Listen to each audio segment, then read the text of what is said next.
read for those 15 minutes and then just stop and get out of the way.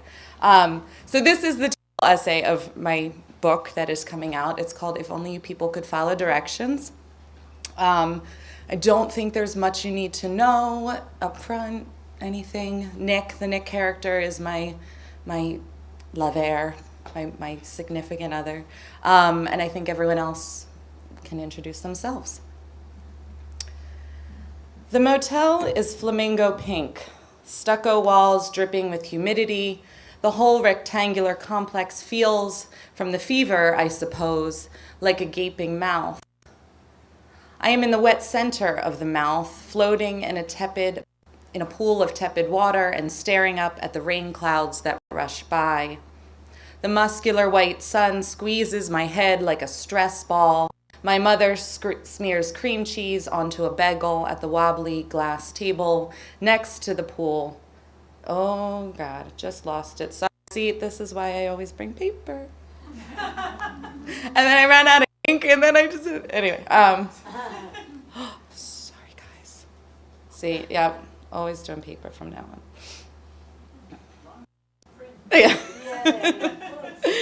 My mother smears cream cheese onto a bagel at the wobbly glass table next to the pool and worries aloud about my brother Eric alone in our motel room. It is August 2010, and this is Delray Beach, Florida, a place inundated with recovery homes and so-called pain clinics, pill mills manned by crooked doctors profiting from an epidemic of painkiller addiction. Together, the homes and the clinics are a self-sustaining economy, trading the addicts back and forth like playing cards. Of course, this is all in the periphery, away from the bustling downtown and many moneyed tourists. My mother and I are visiting Eric, who has been in a recovery home here for the past 9 months, or so we had thought. The whole place seems tuned to a higher decibel than up north. I feel accosted by the neon colors and blaring trumpet solos, frenetic sound bites from a nearby highway. Even the foliage seems offensive. The leaves are as big as platters and so bright I have to squint to differentiate one from another. This giant palm just might, any second now, slap me in the face. A faint sizzle as I dip my head in and out of the water. A circle of light has caught a chameleon capering around a drain pipe. Curtains wave and draw open on the 3rd floor. This is not the first time I've gotten sick in anticipation of seeing my brother. I have a friend who calls me unbalanced, always with an apologetic grin. I don't argue, unless, of course, I haven't been taking my Lexapro, and then I argue a lot. As a family, we have a habit of seeking each other out at just the wrong time, when one of us or all of us is about to go over the deep end, my mother, my brother, and me. This reminds me of the way my extended family tends to gather only for funerals. We do a lot of sitting around and eating, storing up for what will feel like a long winter's chill. A yellow beetle floats past my cheek before getting tangled in my hair. I watch sidelong with one eye shut as the beetle does a frantic doggy paddle. I imagine myself in an ocean caught in a bed of cloying, endless black kelp, choking and sputtering, a monstrous pale hand suddenly wrenching me free, tossing me across millions of miles of space into a different hemisphere, a different planet, then a second of shimmering exultation before the break. I hid my Ativan in the curtains, my mother says, chewing. You think I'll find it there? Absolutely, I say. I float over to the steps and open my mouth, hoping she'll stick that bagel inside. She does. Though we didn't know it until we arrived in Florida, Eric was kicked out of a recovery home 6 months after relapsing on OxyContin. The cops searched his car outside of a 7-Eleven after a friend got caught trying to swipe a $7 bottle of sparkling rosé. Since then, he's been living with his girlfriend, Adrian, in her college dorm room, where they like nothing better than to huddle together on the bottom bunk, tie each other off, and shoot bumps of liquefied oxy into their skinny arms, those bubblegum blue veins.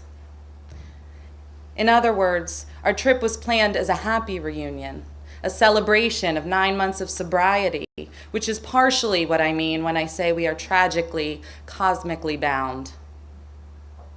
But I can't help imagining this small, pretty girl laying her head on my brother's birdy chest as he smacks her forearm and fingers a vein, grinning like a schmuck as he loads the needle. He is 23 and she is 20. They have dark hair and gangly legs and heavy eyebrows.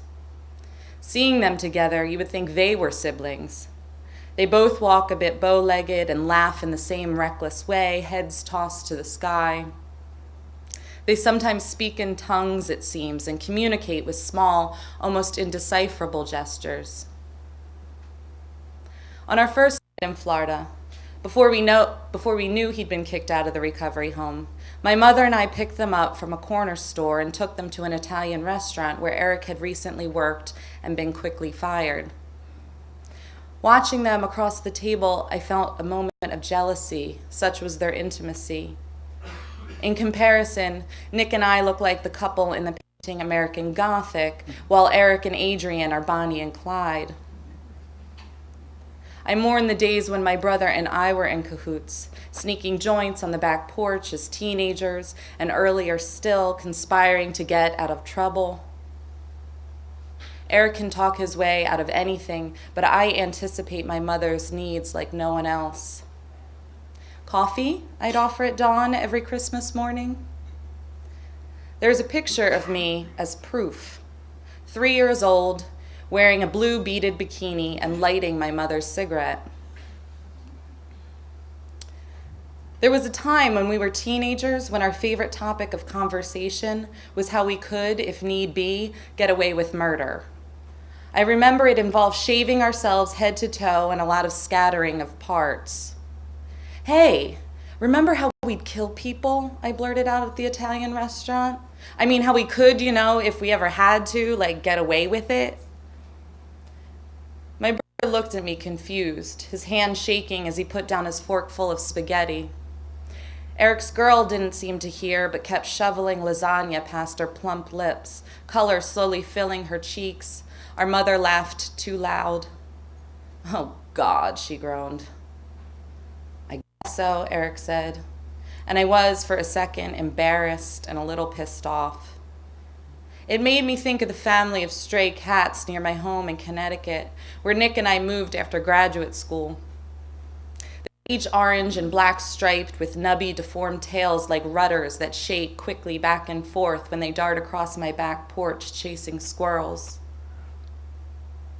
One of the cats, the runt I call Shitpoke, watches me through the glass door on the porch and takes off if I look up from my coffee, which I try not to do, preferring our feigned disinterest. I don't have many admirers, after all. Eric's dismissal made me feel like one of the squirrels then, run down by some underweight mutant cat with half a tail, one dismembered paw tossed next to the cellar door. I chew the bagel, wishing I were the type to lose my appetite with sickness. I am not. Eating again, my mother likes to say. When Eric called me from a payphone the morning of our flight to Florida, I knew from his voice that he was using again, which was not part of my plan. I shoveled down 2 bowlfuls of half-frozen beef stew before collapsing back into bed. When I had made the drive from Connecticut down to my mother's house in Philadelphia, I had been hopeful. Against my better judgment, I thought he was clean. To celebrate, my mother and I got drunk on $10 bottles of wine, and I woke up with a fever. That's when Eric called. We are an imperfect people, full of contradictions. Do as I say, not as I do, that sort of thing. Outsiders see me as the most put together, but I harbor a secret. I'm just better at faking it. I make it through the day. Still, we sit and wait and wait. We are in a duel, and this is a standstill. or we are in a play and rehearsing the same scene for the gazillionth time. Mother and sister wait outside anxiously while son/brother gets high in tacky Florida motel room / mother's unfinished attic / dimly lit McDonald's bathroom / snow heavy parked car / bowling alley urinal / New York City diner / empty New Jersey lifeguard stand / suburban basement / family friends gold trimmed bathroom / bathroom / bathroom / bathroom / small black space of empty and release. Cut. Take gazillion and one. This time with a little less weepy, please. A little less improvisation, a little less lip, a little more faith, a little more higher power, a little more prayer, a little less wine. Cut the crap, cut the line. Tuck the chin, look left, right, faster, slower. Pick 7 dandelions on the first day of spring. Hate less or more. Work harder, choose slower, be better, look to God, God, God. Watch your language, watch your back, collect rocks, lick 'em clean, count the pigeons in the backyard and multiply times forever. Give it up, let it go, take it back, take control, say yes, say no. Say no, no, no. Stick to the script. Steps 1 through 12, 1 through 12. Keep coming back. It works if you work it. If only you people could follow directions. I'll stop there. Thank you.